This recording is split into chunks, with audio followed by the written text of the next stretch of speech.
TBS FM 현재 상황 문제 파악 맥락에 집중 묵직한 질문 흔들리지 않는 중심의 축제 일구 몸쪽 꽉 찬 돌 짚고 쇼미더뉴스 세상을 바라봐 어제의 뉴스가 오늘의 변화 쇼미더뉴스 진실을 찾아봐 오늘의 뉴스가 내일의 역사 쇼미더뉴스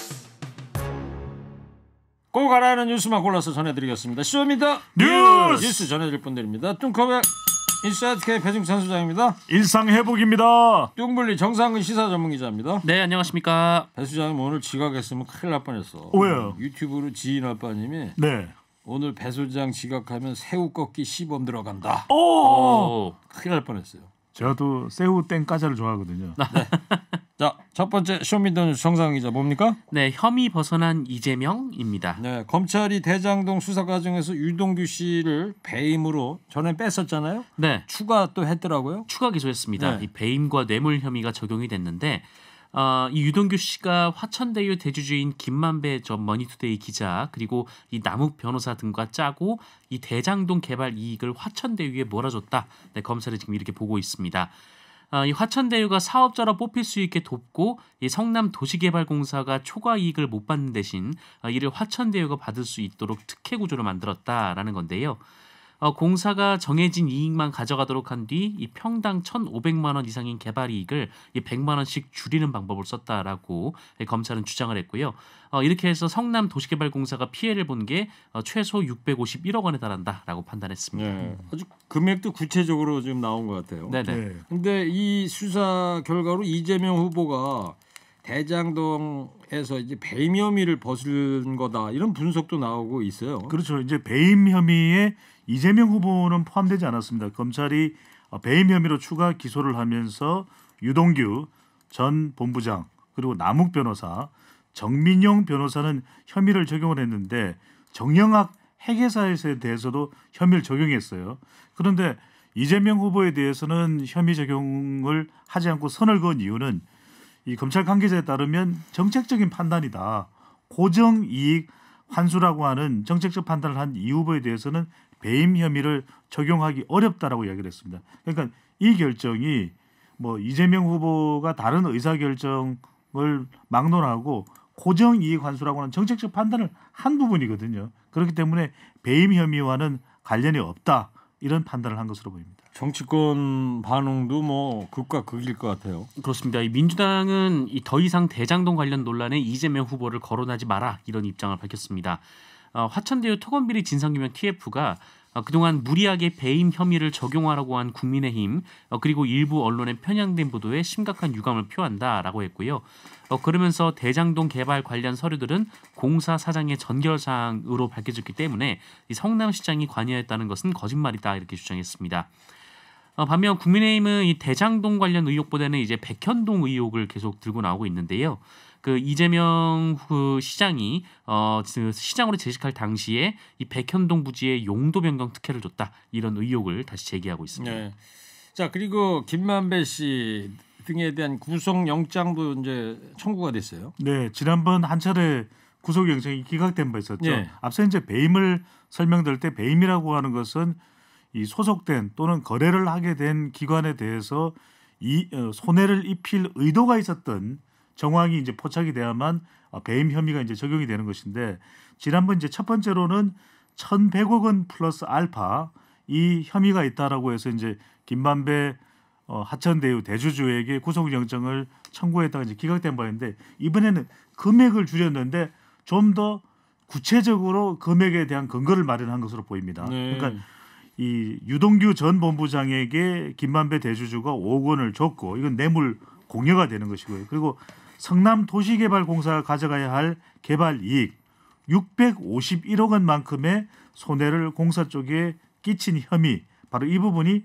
특정경제가중처벌법의 배임 공범이 이제 적용된 거니까 그러니까 지난번에는 좀 110억 원 플러스 1,100억 원 플러스 알파는 약간 둘이 뭉술해 보이잖아요. 그런데 이번의 경우에는 651억 원 정확한 근거를 마련해서 구속영장 배임 혐의로 추가 기소를 했습니다.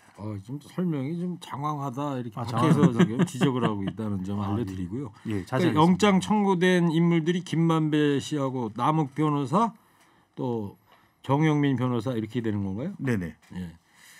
근데 이 와중에 또 정영학 회계사는 빠졌습니다. 처음에 녹취록 검찰에 제출했던 사람 아닙니까? 맞습니다. 이 정영학 회계사는 이번에 구속영장 청구 대상에서 빠졌는데요. 그런데 이게 한두 번이 아니어서 이 정영학 회계사가 불사조라고 불린다고 합니다. 왜냐하면 이 똑같은 일에 참여하고 여기에 참여한 다른 사람들이 이제 구속이 되거나 아니면 재판까지 가는데 이 정영학 씨 같은 경우에는 뭐 구속조차 되지 않고 또 기소가 된 적도 없기 때문이라고 하는데요. 이 정영학 회계사가 천화동인 5호 소유주고 이번에 무려 644억 원의 이익금을 챙겼는데 그런데 뭐 이번에도 이번 기소조차 지금 되지 않은 그런 상황입니다. 이 과정에서 또 정영학 씨가 이 동업자 여럿을 감옥에 또 보내기도 했는데 이번에도 이른바 정영학 녹취록을 검찰에 제출해서 이 자신은 피해 나간 좀 그런 상황이고요. 이 얘기는 또 바꿔 얘기하면 이 검찰이 정영학 녹취록에만 의존을 하다 보니까 이 정영학 씨가 자신과 관련된 혐의에 대해서는 녹취록을 안 줄 가능성이 높지 않습니까? 네. 그러다 보니까 자기한테 불리한 걸 편집해서 검찰에 제출했다 네. 이런 얘기잖아요. 그런 가능성이 높기 때문에 뭐 그래서 여기에만 너무 의존하다 보니까 정영학 씨를 놓친 게 아닌가 뭐 이런 비판도 나오고 있습니다. 피닉스 불사조 참 오랜만에 들어보는 얘기입니다. 배 수장님, 그 네. 성남도시개발공사가 부당이익 환수를 추진하기로 했다면서요? 네, 추진을 하는 배경은 뭐 여론 때문만은 아닙니다. 여론 때문만이 아니라 이제 법적 근거가 있어야 되는데 배임 혐의가 추가 기소되면서 가능해지는 그리고 시도해 보는 것으로 보입니다. 그러니까 성남도시개발공사 윤정수 사장은 이 협약 과정 시에 추가 이익 분배 조항을 삭제한 적법한 이유를 찾을 수 없다 이렇게 판단을 하고 초과 이익 상당의 재산상의 이익을 민간 사업자가 독점적으로 취득하게 하고 그에 반해서 이 성남도시개발공사가 이 상당한 액수의 손해를 받게 되었다 이렇게 이제 판단을 했는데 이 산출한 근거는 이렇습니다. 성남도시개발공사에서 추정한 초과 이익 그러니까 민간 개발업자가 가져간 초과 이익은 1,793억이다. 네, 처음에 이제 지금 계산을 해볼 현재 계산을 해봤을 때 그렇다면 이 부분은 다시 환수를 할 수 있다라고 이제 판단을 하고 있는 것이고요. 그래서 1,793억 원에 대해서 관련자 하천대유의 이성문 대표 또 유동규 전 본부장 등 불법 행위로 인한 부분에 대해서 법적인 또 행정적인 조치를 통해서 환수 조치에 들어갈 예정이라고 합니다. 그래요. 자, 정치권이 앞다퉈서 대장동 방지법을 만들고 있는데 일부 언론이 이에 반대하고 있다면서요? 네, 이 대장동 사태에서 이 민간업자들이 과도한 폭리를 얻게 된 것은 이 관련법에 허점이 있기 때문이기도 한데요. 그러니까 이 관련법을 보면 이 민관 공동 개발을 할 때 강제 수용권이란 권한을 부여하면서도 이 민간이 가져갈 개발 이익 상한선에 제한이 없는 상황입니다. 그래서 정부 여당이 이 상한선을 두는 이 법안을 지금 만들려고 하고 있는데 그런데 뭐 조선일보를 비롯한 몇몇 언론들이 민간의 이익을 규제해서는 안 된다 이렇게 반대를 한 그런 상황입니다. 그러자 이제 이재명 후보가 이 기사를 언급을 하면서 그 개발 이익을 환수한 이재명을 배임으로 몰면서 공격하더니 이 막상 환수 장치를 만들겠다고 하니 극렬 반대한다 이렇게 비판하기도 했습니다. 자, 그리고 정상 기자 고발 사주 관련해서 손준성 검사가 오늘 공수처에 출석을 했어요. 네, 오늘 오전에 공수처에 출석을 했고요. 이 기자들과 뭐 따로 만나지 않고 이제 공수처에서 제공한 차량을 타고 바로 공수처 안으로 들어갔습니다. 공수처가 과천에 있는 거 아닙니까? 네네, 법무부 쪽에 있죠. 예. 공수처에 이미 들어갔고요. 이제 공수처가 지금 수사 중에 있고 이 손준성 검사가 이 여권 인사들에 관한 고발장 작성과 또 근거 자료 수집을 지시했는지 또 이제 윤석열 후보와는 어떤 관계가 있는지를 조사할 예정이고요. 그리고 내일은 김웅 의원을 소환해서 조사할 예정이라고 전해지고 있습니다. 알겠습니다. 자, 두 번째 쇼미더뉴스 뭐죠? 높은 투표율 국민의힘 경선입니다. 네. 자, 어제부터 이제 권리당원 투표가 시작됐고 오늘도 투표율이 높은가요? 네, 높습니다. 오늘까지 일단 모바일로 권리당원 투표가 실시되고요. 내일과 모레 3일과 4일은 국민 여론조사와 함께 모바일 투표에 참여하지 못한 당원들을 대상으로 ARS 이제 조사 투표가 실시가 됩니다.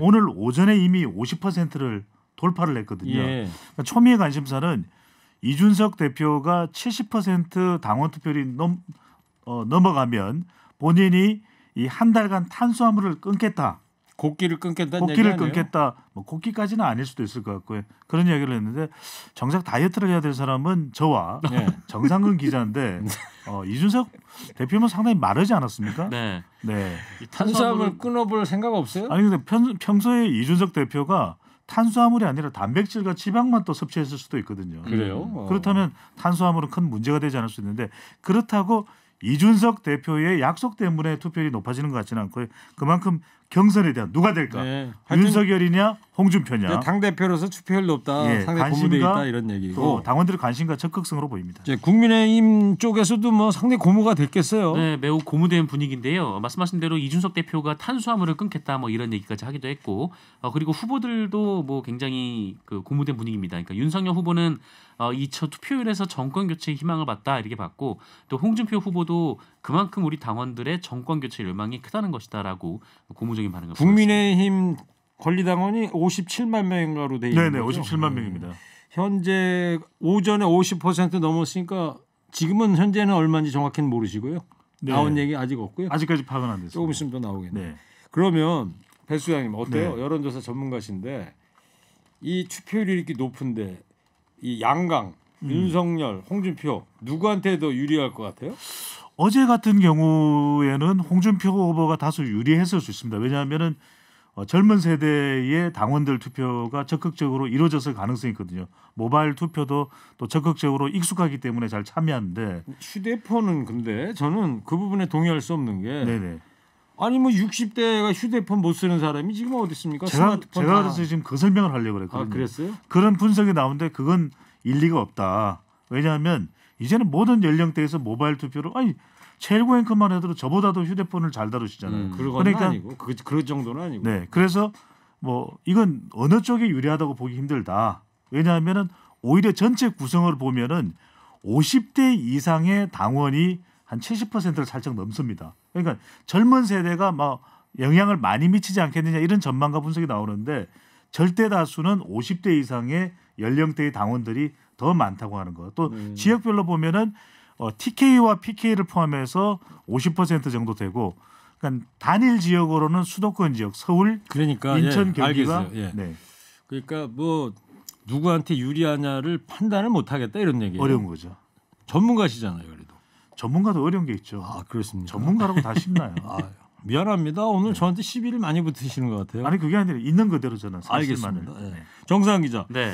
자, 이 후보들 거센 기싸움이 계속 이어지고 있어요. 네, 뭐 경선 막바지로 다가갈수록 이제 말과 말의 싸움이 거세지고 있는데 이 홍준표 후보 같은 경우에는 그 윤석열 후보가 기소가 될 수 있다 이런 얘기를 했습니다. 이 고발 사주 사건은 수사 중이기 때문에 이 윤석열 후보가 기소될 수도 있다라는 거고요. 그리고 이제 윤석열 후보는 반면에 홍준표 후보를 대상으로 민주당 지지자들이 뽑는 일회용 후보 이렇게 좀 격한 말을 토론회 쏟아내기도 때는 왜 했고요. 꼬아준 표라는 얘기까지 했었잖아요. 네네 그렇습니다. 그리고 뭐 유승민 후보 같은 경우에는 두 후보 모두 비판하면서 이제 차별성을 부각하고 있고 이 원희룡 후보는 계속해서 대장동 얘기를 하면서 자신에 대한 재발견이 이루어졌다 이렇게 강조하고 있습니다. 네, 자 이제 글피죠. 예, 금요일 날 네. 네. 오후 2시. 2시부터 한 2시 반 요때쯤 아니, 결과 나온다 모든 그러죠. 중요한 결정은 우리 허리케인 방송 시간대 이루어지는 그러네요. 것 같아요. 그렇죠. 예. 네. 하루에 허리 아닙니까? 허리케인 데스크가 허리케인 라디오. 그것만 안 했으면 좋았는데. 자, 배 수장님. 네. 민주당이 오늘 멤버드급 선대위를 출범시켰어요. 예, 말 그대로 메머드급입니다. 전체 국회의원 더불어민주당 소속 169명 모두가 이제 참여하는 융합형 용광로 선대위가 되고요. 통합, 개방, 미래를 또 컨셉으로 하고 있습니다. 공동총괄본부장은 박강원, 또 수석 대변인단은 또 오영훈, 이래서 이낙연 측 인사들이 상당수 포함이 되어 있습니다. 네. 물론 이제 이재명 원팀이다 이거죠. 예, 이재명 후보의 측근인 조정식 의원이 상임총괄본부장을 하고 또 상황실 총괄에는 김영진 또 포진이 돼 있기 때문에 이재명 후보의 중요한 인사들도 많이 배치가 돼 있는데 핵심적인 것은 또 관심을 끌고 있는 것은 무려 선거위원장이 13명이나 됩니다. 13명. 예, 13명이나 되다 보니까 여기 이제 서른 의원과 홍영표 의원, 이낙연 계였죠. 이낙연 포함이 돼 있는데 캠프에 있었던 분들이죠. 너무 많은 것 아니냐 이런 이야기가 나오니까 윤관석 사무총장이 이렇게 이야기를 했습니다. 지난 대선 때는 더 많았어요. 이번에는 적은 편이에요. 이렇게 설명해요. 누가 그런 얘기를 했다고요? 윤관석 사무총장. 지금 성대모사 한 거예요? 아니에요. 아니에요? 네. 알겠습니다. 자, 세 번째 이야기는 아까 시작할 때도 말씀을 드렸는데 지금 요소수 풍기 사태 네. 이 막 폭등하고 있는데 요 얘기를 일단은 오늘 짧게 한번 언급을 해보고요. 저희가 모레 목요일 날은 아주 본격적으로 한번 다뤄보려고 그러는데 자, 정상 기자님 실태를 좀 간결하게 설명을 해줘 보세요. 네, 지금 요소수를 구하는 게 하늘의 별따기다라는 얘기가 나오고 있는데 저도 어제 기름 넣으러 갔다가 요소수를 찾는 분들만 한 3분 정도 된 것 같아요. 주유소에서요? 시간이었는데. 아, 네. 기름 넣고 있는데 네네. 승용차도 요소수가 들어가더라고요. 디젤 승용차 같은 경우에는. 디젤차 같은 경우에는 이제 들어가는데 이 요소수가 들어가는 이제 이 요소수가 이제 그 이른바 이제 대기 오염 물질을 좀 정화시켜주는 기계 장치에 들어가는 그렇죠. 그 물질이거든요. 요게 2013년부터 법제화가 된 것 같더라고요. 네네. 그러니까 그때부터는 모든 출고되는 차량에 요소수를 주입해야만 시동이 걸리는 네. 그런 시스템의 차들이 이제 나온 것 같아요. 또 이제 미세먼지 저감 대책 중에 하나로 이제 화물차들에 계속해서 요소 그 저감 장치를 달라고 요구를 했기 때문에 화물차 상당수가 이 요소수가 필요한 상황입니다. 예, 8919님께서 요소수 문제 정부에서 빨리 좀 해결해 주세요. 아. 심각합니다. 이거 마스크 사태보다 더 큰 일입니다. 절박한 문자들을 보내주고 네. 계십니다. 예, 이렇게. 네, 그렇습니다. 그런데 이게 원래 주유소 가면 쉽게 구할 수 있는 게 요소수였는데 지금 주유소 가도 요소수를 구할 수가 없고 그나마 요소수가 있는 주유소도 기존에 있던 재고품이 있는 거지 새로 들어오지가 않는 실정이라고 합니다. 그러니까 이 요소수라는 게 매연 저감 장치 수용 액이에요. 액체인데 하얀 물 같은 건데 네. 이게 제가 아까 들어오기 전에 좀 공부를 해보니까 이 중국에서 호주에서 석탄을 수입해 오잖아요. 네. 그렇죠. 그러면 발전용도 쓰지만 그 석탄에서 암모니아를 추출한대요. 네. 이 암모니아가 요소의 원료가 되는 거예요. 그렇죠. 우리나라에서는 중국의 그 요소를 97%를 중국에서 수입을 해다가 네. 우리나라의 롯데 정밀화학 이런 데서 거기다가 이 증류수를 섞어가지고 이 시중에 나오는 요소수를 만들어서 이 상품으로 나오는 건데 원료 자체를 지금 우리가 못 받고 있으니까 이런 사태가 와, 된 거예요. 완전 전문가시네요. 조금만 5분만 읽고 관심을 갖고 있으면 됩니다. 네. 예. 오하나 파라나님께서 요소수가 없는 것도 문제지만요. 이 틈을 타갖고 사재기로 폭리를 취하는 게 더 문제. 맞습니다. 야, 이런 거는 안 돼요. 안 될 뿐더러 이런 네. 거는 우리가 당국에서 좀 단속할 수 있는 거 아니겠어요? 이런 이게 거는 쉽지가 않대요. 근데 많은 하던 요소수가 지금 한 10만 3만 원, 4만 원 어디 10만 원 써 있던데 그런 인터넷에 이야기네. 보니까. 아주 비싼 데는. 네. 지금 부르는 게 값이라고 합니다. 부르는 게 운행이 안 값이죠. 되니까요. 근데 이게 참 걱정인 것이 당장 화물 기사님들 또 디젤 승용차 운전하시는 분들 이런 분들 이제 차가 멈춰 쓰게 될 거 아니에요. 요소수가 그렇죠. 없으면 이게 시동이 안 걸린다고 그러더라고요. 요소수를 안 예, 넣으면 300km, 400km 정도 달리고 나면은 이 요소수가 없으면은 시동 자체가 안 걸릴 수가 있죠. 예. 그러니까 전국적으로 한 200여만 대 정도의 화물차에 영향을 줄 수 있는 것이고 이렇게 되면 물류대라는 이야기가 나옵니다. 왜냐하면 그러니까 말이에요. 화물차가 가동되지 않으면 일단은 운송비 자체가 올라갈 수밖에 없고 물건이 제때 도착이 안 되면 소비자 가격에까지도 영향을 줄 수가 있기 때문에 아니 지금 당장 네. 뭐 이제 김장철인데 강원도에 있는 배추를 서울 가락동으로 가져와야 되는데 네. 트럭이 움직이지 않으면 이게 어떻게 되겠어요? 그러니까요. 그렇죠. 네. 이거 참 큰 물가도 오르지 않겠어요? 뭐 안 그래도 배추뿐만이 아니라 지금 저번 달 물가 상승률이 3%로 10년 만에 가장 높은 네. 수치를 기록했습니다.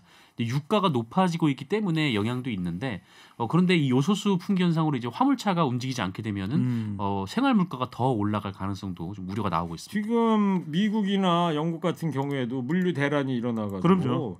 거기에 뉴스 화면을 보니까 대형 마트에 물건이 없더라고 생필품이. 그럼요. 컨테이너를 운송할 수 있는 트럭 운전사도 미국 같은 경우에 태부적이라서 이른바 컨테이너 혼란이라고 해서 컨테이너 갯돈, 아마겟돈과 컨테이너가 합쳐진 합성어가 나올 정도죠.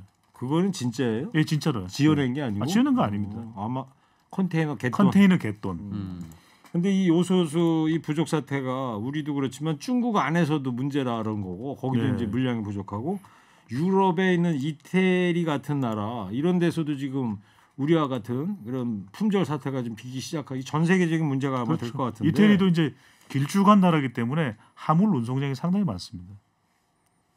가보셨어요? 가보지는 못했고요. 그 정부가 대책을 좀 마련할 것 같은데 좀 어때요?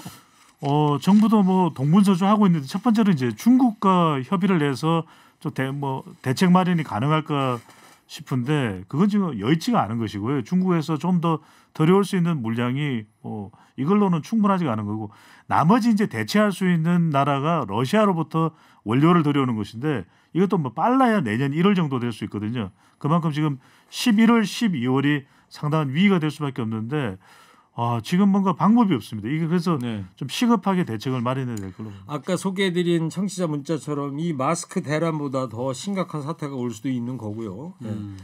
자, 듣고 계신 화물 기사님들 중에 목요일 날 저희가 특집으로 좀 다뤄보려고 그러는데요. 현장 인터뷰, 현장의 목소리를 좀 들려주고 싶은 분 계시면 저희가 잘 모르잖아요. 듣고 계신 화물 기사님이 내가 이런 얘기 좀 마이크를 잡아야 되겠다. 전화로 연결을 했으면 좋겠습니다.